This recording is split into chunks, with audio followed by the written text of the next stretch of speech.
পাঁচবার বিধায়ক ছিলেন আশিস বন্দ্যোপাধ্যায়, অর্থাৎ প্রায় 25 বছর তিনি বিধায়ক ছিলেন। শুধুমাত্র তৃণমূল জমানাতেই নয়, এর আগে বামেদের সময়ও তিনি বিধায়ক ছিলেন। দীর্ঘদিন ধরে সক্রিয় রাজনীতি করে আসা আশিস বন্দ্যোপাধ্যায় যদিও গত কয়েক মাসে বিশেষ করে বিধানসভা ভোটে পরাজয়ের পর থেকে তাকে আর সক্রিয় রাজনৈতিক কর্মকাণ্ডে দেখা যাচ্ছিল না। তার পরিবারের সদস্যরা ভেঙে পড়েছেন এই ঘটনায়। ভাইপো কি বলছেন শোনাবো।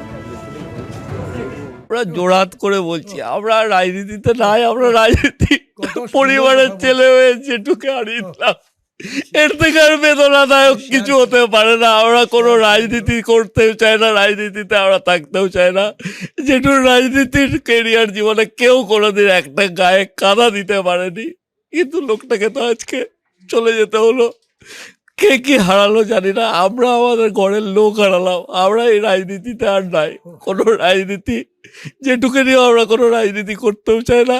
আপনাদের কাছে হাত জোর করে বলছি, আমরা আর আমাদের দিক থেকে পরিবারের কেউ, পরিবারে বলতে গেলে তা আমি আর দাদা, আমি ওকালতি নিয়ে ব্যস্ত থাকি, দাদা বাইরে থাকে, আমাদের কাছে সেই সময় নাই। জেঠুর রাজনীতি দেখে আমাদের যেটুকু ইন্সপিরেশন, জেঠু যেখানে রাজনীতির জন্য চলে গেল আর সেখানে আর রাজনীতির কথা আছে।